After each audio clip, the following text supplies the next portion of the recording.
감사합니다. 우리가 살다 보면 자신의 힘이나 능력으로는 도저히 어쩔 수 없는, 해결할 수 없는 문제들을 만나곤 합니다. 자, 그럴 때 사람들은요, 두 가지로 반응을 하게 되어 있습니다. 첫 번째 반응은 도전하는 것입니다. 어떤 문제이건 일단은 한번 부딪혀보자, 그런 도전 정신으로 반응하는 경우가 첫 번째입니다.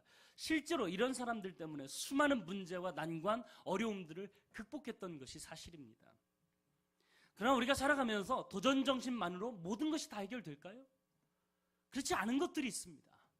특히 죽음의 문제 같은 경우에는요, 우리가 죽음을 극복하려고 노력한다고 해서 그것을 극복할 수 있는 건 아니에요. 또 불치병에 걸렸다, 이 질병을 극복하는 문제도 물론 의학이 발달이 되고 신약이 나오면 극복할 수 있겠지만 당장 우리가 해결하지 못하는 문제들이 산재해 있는 것이 현실입니다. 뿐만 아니라 이 죽음의 원인이라고 할 수 있는 이 죄의 문제를 우리 힘으로 해결하기는 어렵다는 거죠.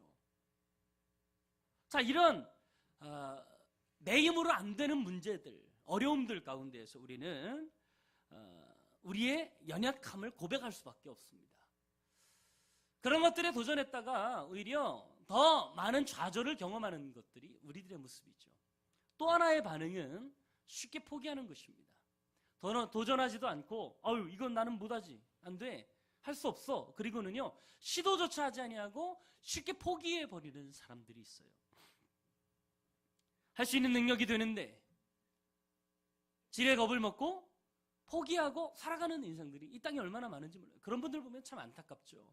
충분히 할 수 있는데도 불구하고 그렇게 하지 못하는 부분들을 보면, 미국의 이 곤충학자였던 루이저 로스차일드라고 하는 박사님이 실험을 한 가지 한 적이 있다고 합니다. 의도치 않은 실험인데 큰 유리 비이커 안에 벼룩들을 담아가지고 그걸 실험하러 옮기고 있었습니다. 여러분, 벼룩이 얼마나 점프력이 뛰어난 줄 아십니까? 자기 키의 400배가 넘는 그런 높이를 뛰는 가장 점프력이 탁월한 생명체가 벼룩입니다. 자기 키의 400배가 넘는 그런 높이를 뛰어넘어요. 그러니까 비이커가 꽤 깊긴 했지만 다 튀어나가니까 이제 이 박사님이 유리덮개를 하나 가지고 와서 그 비이커를 덮어놨어요.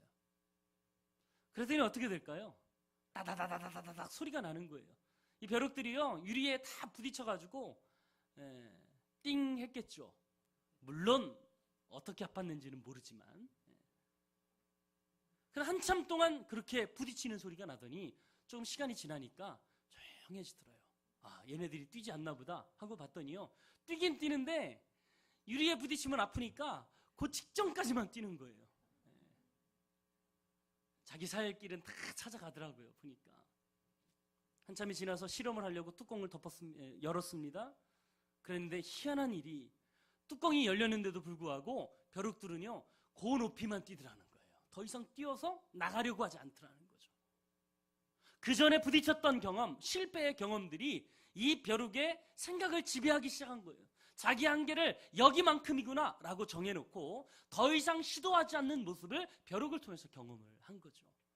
사람들도 그런 사람들이 많다, 그런 이야기를 이 로스차일드 박사가 한 것을 볼 수 있었습니다.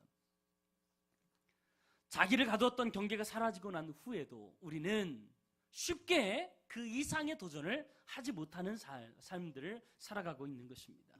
우리도 마찬가지죠.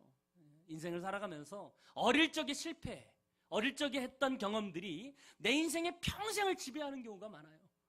지금은 다 커가지고 훨씬 많은 일들을 할 수 있고 더 큰 일도 할 수 있는데도 불구하고 어릴 때 경험했던 실패의 추억이 내 인생을 거기에서 멈춰버리게 했던 그런 인생들이 얼마나 많이 있습니까?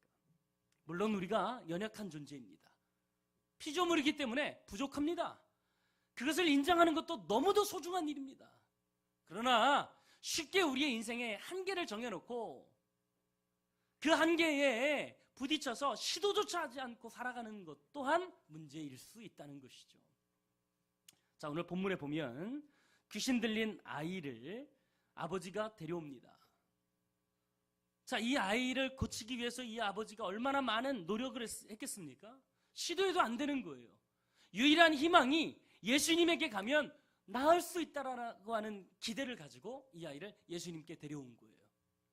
근데 어때요? 예수님은 지난주에 살펴봤던 것처럼 변화산에 올라가셨어요.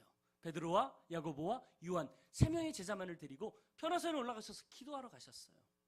자, 밑에는 9명의 제자들만 남아 있습니다.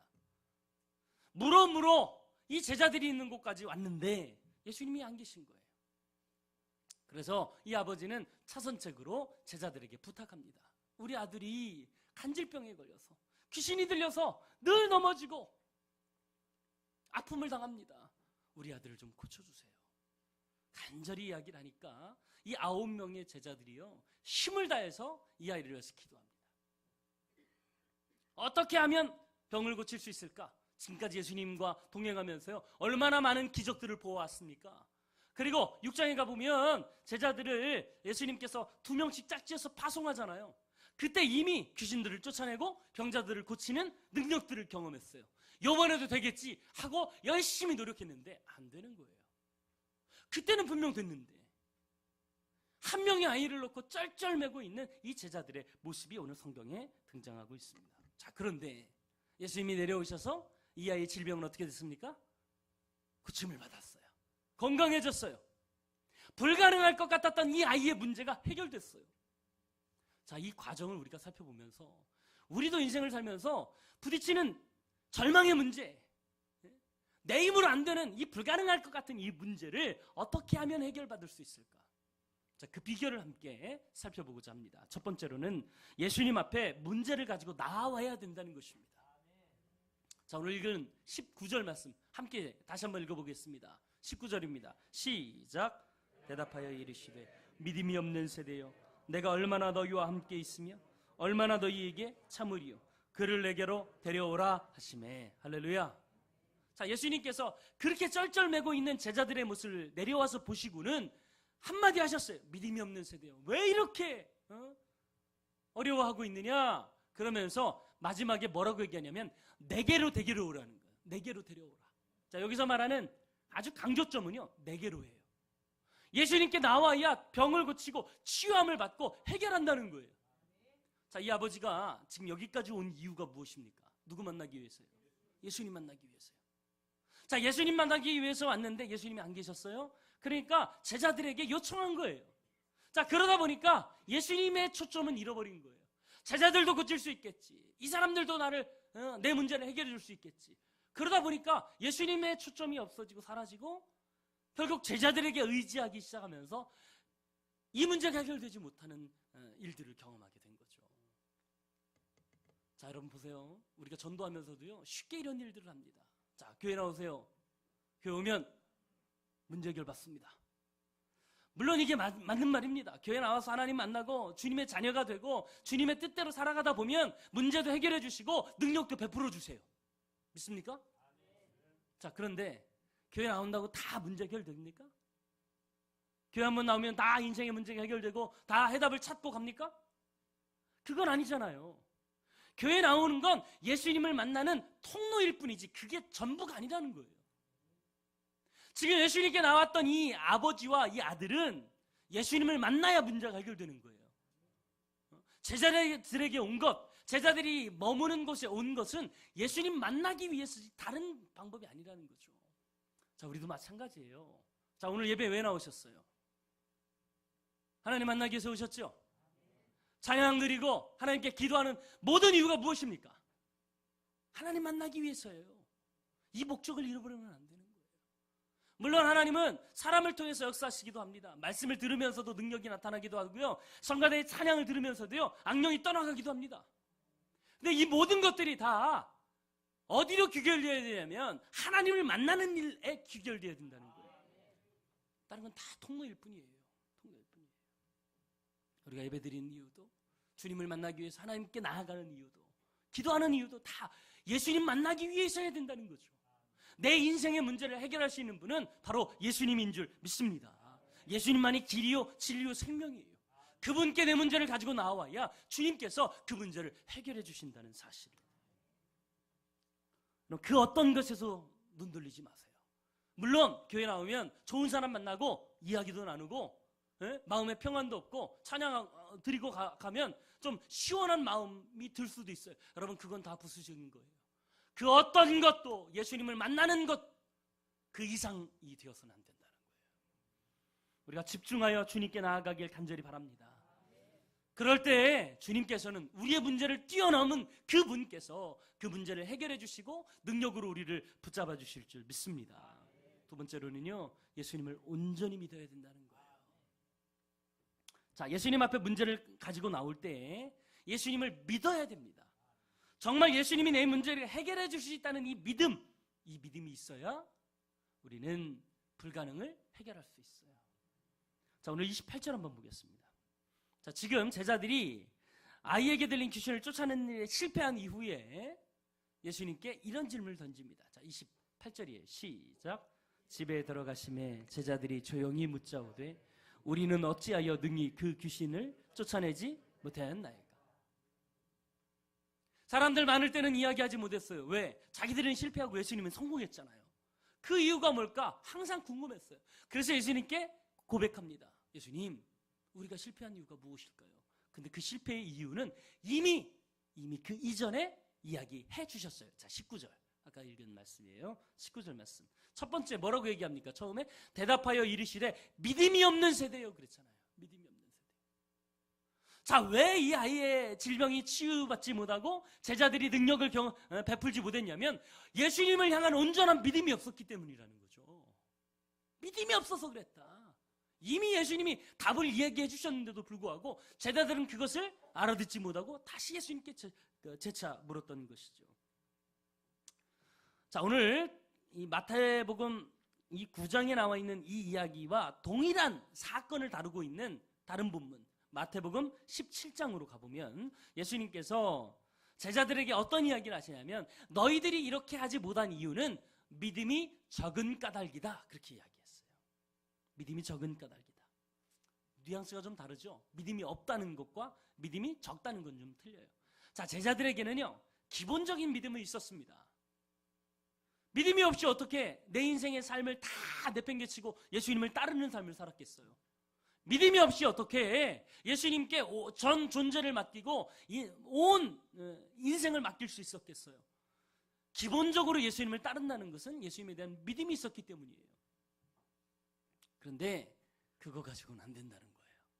능력을 나타내고 하나님의 기적의 주인공으로 쓰임받기 위해서는 가지고 있던 기본적인 믿음 갖고는 안 된다는 거예요. 여러분, 사람마다 다 믿음이 있습니다. 여기 오신 분들도 기본적으로 예배할 믿음은 있으니까 여기에 오셨잖아요. 그죠? 믿음 없이 오신 분 계세요? 가정의 평화를 위해서 한번 나와주면 일주일이 편하니까 혹시 오신 분 계십니까? 적어도 그것도 믿음이에요. 그것도. 그 믿음도 있어야 되는 거예요. 자, 여러분 보세요. 우리가 예배하고 찬양하고 기도하고 하나님께 나오는 것도요, 여러분 적어도 어느 정도의 믿음은 필요하지만 진짜 내 인생에 불가능할 것 같은 문제가 해결되지 않고 있다면 기적을 일으킬 만한 믿음에는 아직 믿지 못했다는 사실을 기억해야 되는 거예요. 예수님이 보시기에는 아직 함량 미달의 믿음을 갖고 있는 거예요. 자, 주님께서 왜 믿음이 적다고 제자들에게 책망을 하고 계셨을까? 여러분, 우리가 믿는다고 할 때 정말 중요한 것은 믿음의 대상입니다. 무엇을 믿느냐가 중요한 거예요. 지금 예수님께서 원하시는 믿음은요, 예수님을 향한 믿음이에요. 내 인생의 문제, 절박한 이 문제, 불가능할 것 같은 이 문제를 해결하실 수 있는 분은 오직 예수님밖에 없다는 이 믿음을 갖기를 원하셨던 거죠. 이 믿음이 없으니까 지금 믿음이 적다고 이야기를 한 거예요. 자, 오늘 성경에 보면 자, 이 아이의 아버지가 어떤 고백을 합니까? 예수님께. 자, 24절 한번 보겠습니다. 오늘 마지막 읽은 성경 구절이죠. 24절. 같이 한번 읽겠습니다. 시작. 곧 그 아이의 아버지가 소리를 질러 이르되 내가 믿나이다. 나의 믿음 없는 것을 할렐루야. 내가 믿나이다 하고 할 때 이 믿음과 나의 믿음 없는 것을 도와주셔서 할 때 이 믿음은 달라요. 내가 믿는다는 건 또 뭐고 믿음 없다고 이야기하는 건 뭐예요? 지금 이 아이의 아버지가 가지고 있었던 믿음은요, 혹시 예수님께 나아가면 고치움 받을지 않을까라고 하는 믿음이에요. 그러니까 기대라고 하는 믿음이 있죠. 여러분, 이거 가지고는요 문제 해결 받을 수가 없어요. 그 뒤에 나오는 믿음이 뭘 의미합니까? 기적을 일으킬 만한 믿음, 예수님이 원하시는 그 믿음, 그건 나에게 없으니까 그걸 내게 좀 달라고 이 아버지가 이야기하고 있는 거예요. 자, 이 아버지조차도 내가 가지고 있는 믿음이 기적을 일으킬 수 없다는 사실을 알았어요. 근데 제자들은 이걸 몰랐어요. 자, 제자들의 입장에서 한번 가보겠습니다. 오늘 본문을. 자, 제자들의 입장에서 이 본문을 가보면요, 왜 예수님은 하셨는데 제자들은 못했을까요? 지금 이 제자들이 믿고 있었던 것은 자신의 과거의 경험이었어요. 자, 전도대를 파송할 때 이들은요 이미 경험했어요. 귀신들을 쫓아내고 병자들을 낫게 하는 치유의 기적들을 경험했어요. 그것도 둘씩 짝지어 보내셨을 때 그런 능력을 경험했어요. 2명이서 했던 기적을 지금 몇 명이 있어요? 지금 산 밑에? 9명 있어요. 9명. 예수님과 3명의 제자는 변화산에 올라가 있어요. 그리고 밑에 모여있던 사람들이 9명이에요. 2명이서도 했는데 9명이 못하겠습니까? 옛날에도 했는데, 그것도 2명이서 했는데, 더 심한 귀신들도 다 쫓아냈는데, 이번에는요 자신이 있었던 거예요. 아, 옛날에 내가 더 독한 귀신들도 쫓아냈어. 괜찮아. 일로 오세요. 여러분, 그때의 제자들의 마음속에는, 생각 속에는요 예수님은 없어요. 옛날에 내가 했던 경험밖에 없어요. 그리고 자기들과 함께 한 이 9명의 숫자, 이거에만 있는 거예요. 그걸 믿고 있었던 거예요. 여러분, 그거 믿고 있는 제자들에게 능력이 나타날까요? 안 나타나는 건 당연한 일이에요. 여러분, 능력을 일으키시는 분은 우리가 아니에요. 누구세요? 예수님이세요. 하나님이 부여해 주신 능력 때문에 우리가 그 통로로 쓰임받는 거지. 우리가 무슨 힘이 있어서 귀신을 쫓아내고 병을 고칩니까? 네? 하나님이 우리를 통해서 역사하시기 때문에 우리가 그 통로가 되는 것이지. 제자들은 그런데 착각을 했어요. 예전에 그렇게 했던 그 경험 때문에 내가 옛날에 그렇게 했는데 뭘, 내가 한 게 아니잖아요. 주님이 해주셨는데 그것이 내 경험을 통해서 내 것이 되어버리고 말았어요. 나를 믿는 믿음이 될 수밖에 없었어요. 9명이라고 하는 숫자를 믿는 믿음밖에 없었다는 거죠. 그러니까 이게 기적이 일어나겠습니까? 여러분, 우리가 살면서도 마찬가지예요. 우리가 인생을 살면서도요, 쉽게 내 자신을 믿고 내 생각대로 내가 하는 대로 하면 될 것이다, 이렇게 기대하고 살아가는 사람들이 얼마나 많은지 몰라요. 예수를 믿는다고, 열심히 기도한다고, 신앙적인 모습을 가지고 있다고 하면서도 이 9명이 가지고 있던 것처럼 내 생각, 내 능력만 믿고 살아가는 사람들이 이 땅에 얼마나 많습니까? 여러분, 그것이 우리를 실패하게 만드는 원인이에요. 기적은 예수님을 향한 믿음 때문에 생기는 거예요.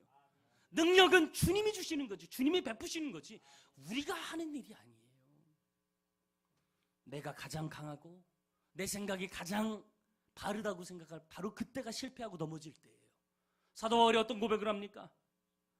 여러분, 사도 바울의 고백이 진짜 우리에게 필요한 거예요. 내가 약할 그때, 바로 그때가 곧 강합니다.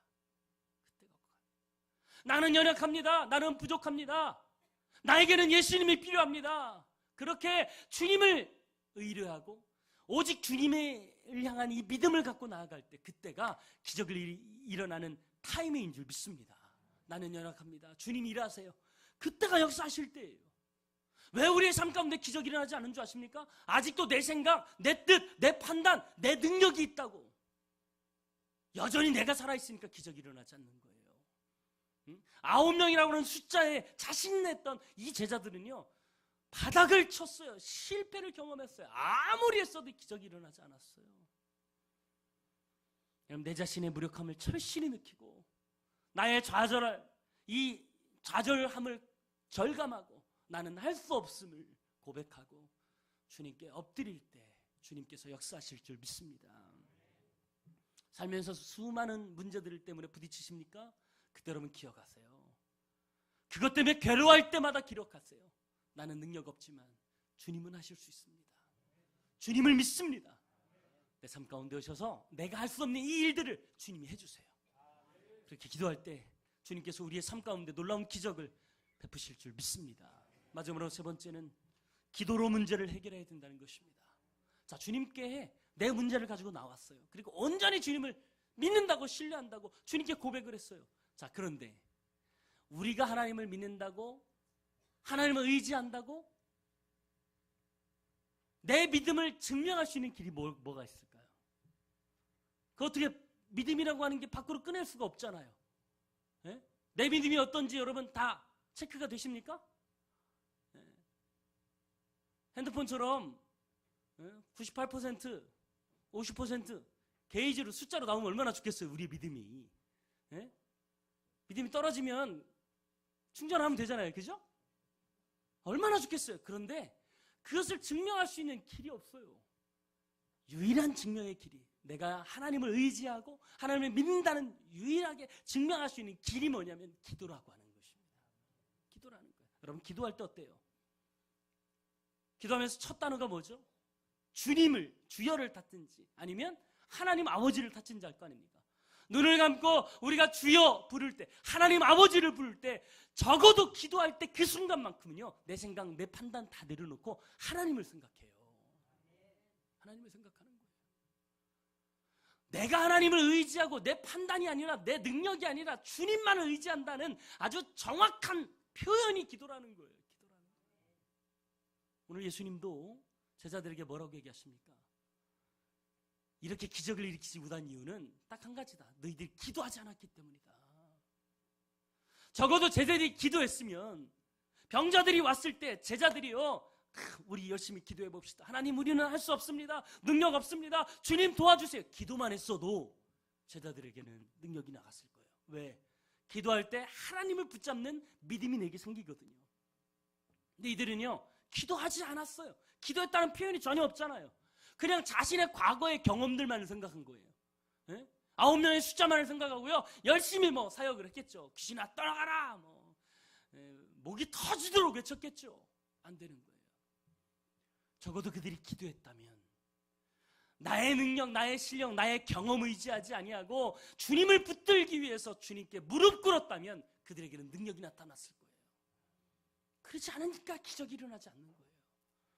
여러분, 기도한다고 착각하면서 하지 마세요. 기도는 정말 구체적인 절대 시간이 필요한 거예요. 눈을 감고 주님께 내 마음을 쏟아놓는 과정이 필요한 거예요. 그렇게 기도할 때 우리의 믿음이 주님께 집중하게 될 줄 믿습니다. 오늘 동일한 사건을 다루고 있는 마태복음 17장에 가보면요, 아주 재밌는 표현이 있습니다. 17장 21절 한번 보겠습니다. 17장 21절. 자, 뭐라고 써 있어요? 없음이라고 써 있어요. 없음. 지금 오늘 그 마가복음에서 나오는 이 말씀이요, 기도 외에는 이런 이유가 나갈 수 없다라고 하는 이 말씀이 마태복음에는 빠져 있어요. 자, 그런데 이 없음이라고 써 있고 거기다 주가 달려 있어요. 예, 주가 달려 있다는 건 뭐냐면 원래 성경이 번역이 여러 개입니다. 그 중에 무엇이 바른 번역인지를 학자들이 연구해가지고 많이 번역된 것들을 정리해서 기록해 놓은 게 지금 우리에게 있는 이 성경이거든요. 그러니까 대부분의 성경에는 그 21절이 빠져 있는데 다른 번역 사본에 보면 뭐라고 되어 있냐면, 다른 사본에 보면 21절에 기도와 금식이 아니면 이런 유가 나가지 아니하느니라라고 적혀 있음, 이렇게 난외의 주에 기록되어 있어요. 기도와 금식 이외에는 이런 유가 나갈 수 없느니라. 무슨 얘기예요? 자, 마가복음에는 기도만 이야기했는데 마태복음은 기도와 금식, 이 금식이라고 하는 게 붙어 있어요. 자, 금식이라고 하는 게 뭐예요? 기도의 가장 강력한 형태가 금식입니다. 자, 기도는 하나님께 간구하는 거예요. 자, 그 기도가 더 깊어지면요, 간절하게 하나님께 구하는 기도가 돼요. 그러다가 목숨 걸고 기도하는 게 뭐냐면 금식이에요. 곡기를 끊고 기도하는 거예요. 하나님, 내 생명을 걸고 이 기도합니다. 하나님 들어주세요.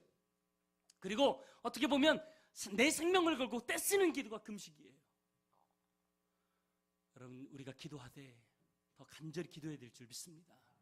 문제가 어렵고 내 힘으로 안 되는 삶의 문제가 여러분의 삶 가운데 부딪힐 때 더 기도하셔야 돼요. 간절히 기도하셔야 돼요. 때로는 내 생명을 걸고 주님 앞에 간구하며 기도해야 될 줄 믿습니다. 그 기도에 주님이 응답하실 줄 믿습니다. 하늘을 여시고 하나님의 영광을 부으시는 기적들이 기도를 통해서 이루어질 수 있다는 거예요. 기도를 통해서. 여러분이 얼마나 하나님을 믿고 있는지 그 게이지가 기도하는 것으로 나타나요. 내가 기도하는 만큼 주님을 믿고 신뢰하는 거예요. 여러분, 왜 기도하지 않는지 아십니까? 우리들이 교만하기 때문이에요. 내 힘으로, 내 능력으로 다 할 수 있다고 믿으니까 기도 안 하는 거예요. 솔직히 이야기하면. 그러니까 아무리 작은 일이라 할지라도, 내가 할 수 있는 일이라 할지라도 나보다 하나님이 더 크시고 나보다 하나님이 더 전능하시다는 이 믿음을 가지고 주님께 맡기세요. 그럼 내가 하는 것보다 훨씬 더 좋은 방향으로 우리의 길을 인도하실 줄 믿습니다. 그래서 기도는 우리의 믿음의 척도예요. 우리가 얼마나 기도하느냐에 따라서 우리의 믿음의 게이지가 달라질 수 있는 거예요. 기도할 때. 전 서두에 이야기했던 이 로스차일드 박사의 이 실험 이야기를 조금 더 해보려고 합니다. 자, 그러다가 이 로스차일드 박사님이 이 흥미가 생겼습니다. 뚜껑을 열어도 그 밑에까지만 띄는 벼룩을 어떻게 하면 좋을까? 그러다가요, 알코올 램프를 가지고 불을 켰어요. 그리고 그 램프 밑에다 이 비이커 밑에다가 알코올 램프를 갖다 댔어요. 서서히 뜨거워지지 않겠습니까?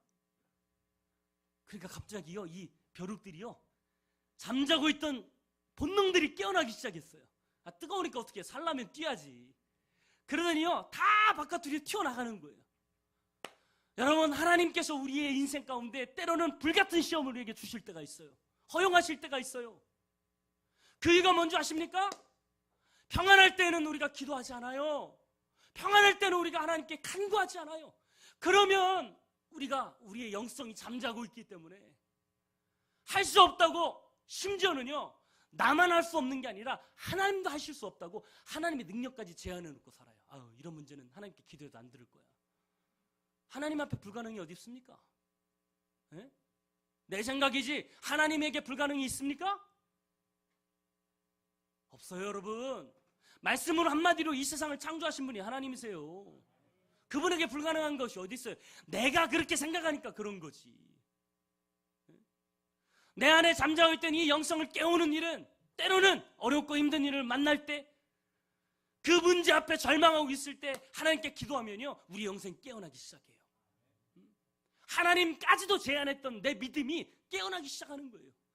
여러분, 그래서 때로는 우리에게 하나님이 고난을 허용하실 때가 있어요. 힘든데도 불구하고 돕지 않으실 때가 있단 말이죠. 그래서 고난은 위장된 축복이다 이야기하는 거예요. 고난은 위장된 축복이다. 사랑하는 여러분, 하나님은 우리가 평안할 때 잊고 있었던 영적인 본능을 깨우길 원하세요. 혹시 여러분의 삶 가운데 부딪히는 문제가 있습니까? 해결 안 되는 어려움이 있습니까? 그때는 하나님이 나를 기도하게 하시려고 하시는구나. 더 기도하라 그러는구나. 더 간절히 하나님께 부르짖으라 그러는구나. 그리고는 여러분 잠자고 있던 여러분의 영성을, 여러분의 이 믿음을 깨우십시오. 그리고 구체적으로 주님 앞에 나오세요. 그리고 오직 주님만이 하실 수 있다는 믿음을 가지고 주님께 기도하는 저 여러분 되길 간절히 바랍니다. 그럴 때 여러분의 인생에 어려움들이, 환난들이 극복되어지고 정말 하나님이 부으시는 놀라운 은혜를 경험하게 될 줄 믿습니다. 이 시간 함께 찬양하기로 원합니다. 우리 함께 기도해. 오늘 이 찬양이 오늘 말씀을 그대로 표현하는 찬양 같아요. 우리의 마음을 다해서 이 찬양 한번 부르고요, 정말 진심으로 기도하기를 원합니다. 혹시 여러분 삶 가운데 내가 해결할 수 없는 문제, 어려움 앞에, 가정사 앞에 절망하고 있습니까? 여러분, 절대 하나님의 능력을 여러분의 생각으로 재단하지 마세요. 훨씬 더 능력 있는 분이세요. 여러분, 그분이 여러분에게 길이고 진리고 능력인 줄 믿습니다. 질병의 문제도, 아픔의 문제도 주님이 해결하실 수 있어요. 주님은 지금도 원하세요. 우리의 기도를 듣기를 원하세요. 간절히 기도할 때 하나님을 여시고 의의 비를, 능력의 빗물을 쏟아부으실 줄 믿습니다. 사모하며 함께 찬양하며 기도합니다. 우리 함께 기도해. 우리 함께 기도해. 주 앞에 나와 무릎 꿇고 긍휼 베푸시는 주, 아멘. 주를 향해 두 손 들고 하늘 문이 열리고 하늘 문이 열리고 은혜의 비추기 이 땅 가득 내리도록 마침내 주 오셔서 마침내 주 오셔서 의의 비추기 우리 위에 부시고. 하나님, 오늘 내가 기도합니다. 내 힘으로 해결할 수 없는 문제 가지고 내가 내 힘 가지고 해보기로 노력했지만 안 되었습니다. 주님만이 하실 수 있음을 이 시간 믿고 주님 앞에 나왔습니다. 간절히 기도하니 하나님께서 응답하여 주시고 하늘을 열어달라고 주여 한번 크게 부르짖고 같이 기도하며 나아갑니다. 주여, 아버지, 이 시간 하나님 간절히 기도하오니 하늘의 문을 열어주시고 더 능력으로, 하나님의 능력으로 우리가 간구하는 모든 것들을 채우시고 인도하시길 간절히